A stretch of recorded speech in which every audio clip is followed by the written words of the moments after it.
Sharia Restaurant on Vietnam's highest mountain?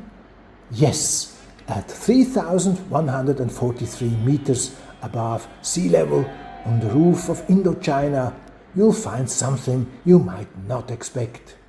A restaurant offering halal food somewhere along the route between the valley and the summit. For Vietnamese people, Fansipan is far more than a mountain. It is a symbol of national pride, physical resilience, and spiritual heritage.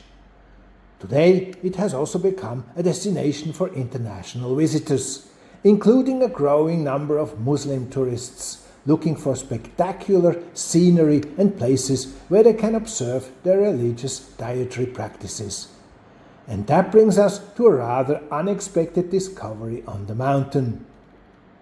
At 3,143 meters, that's 10,312 feet, Fansipan is Vietnam's highest mountain and the tallest peak in Indochina, which encompasses Vietnam, Laos and Cambodia.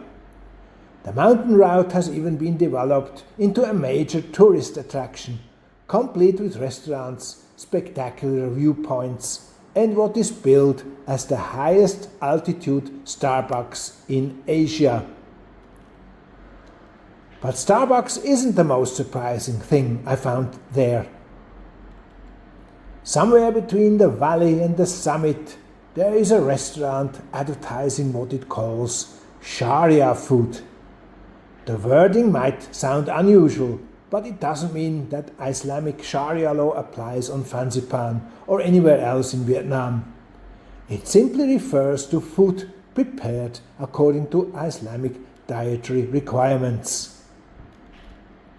In practice, the term here means halal food, food considered permissible for Muslims according to Islamic dietary rules.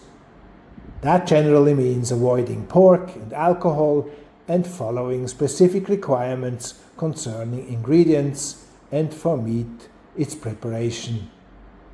For Muslim visitors, having access to such food can make a big difference when choosing where to travel. And this is what I find interesting about Fansipan. The restaurant isn't evidence of Vietnam becoming an Islamic country. It is evidence of a tourism industry responding to its visitors. Muslim tourists can enjoy the mountain, travel with their families, and find food compatible with their religious practices. And judging from the visitors I encountered, they're enjoying the experience.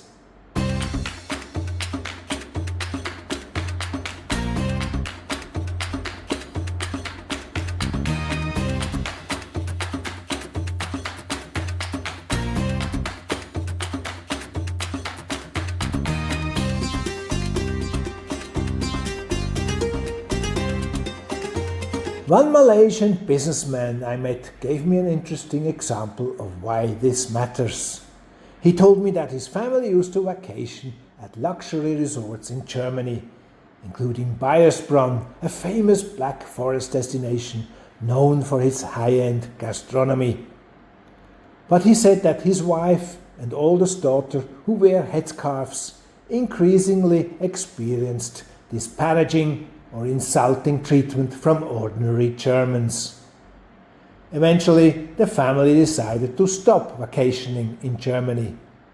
Instead, they now spend their holidays in countries where they feel more comfortable, including Russia, China, and Vietnam. There is also a straightforward economic reason why destinations should pay attention. Around 2 billion people worldwide are Muslim, and the growing middle and upper class is increasingly able to travel internationally. These travelers are not a monolithic group, and certainly should not be confused with a tiny fringe of violent extremists. Besides, a much larger and far more violent group belonging to another Abrahamic religion is using extreme state terror to steal land and mass murder indigenous people in the Middle East. These Muslim travelers, however, are overwhelmingly ordinary people, families, couples and individuals who want to see the world while continuing to observe their religious customs.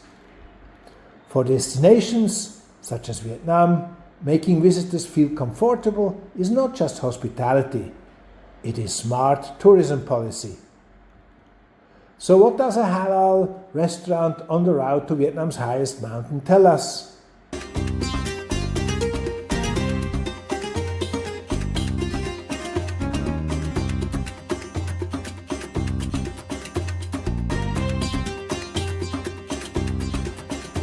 Perhaps something quite simple. Hospitality can be good business.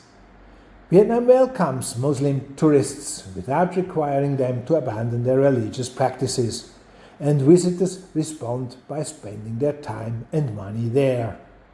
In an increasingly competitive global tourism market, destinations that make people feel welcome have an obvious advantage. And perhaps that's the real lesson from this little restaurant on Fansipan. If you enjoyed this video, please click like and subscribe for more informative travel videos. See you in the next one.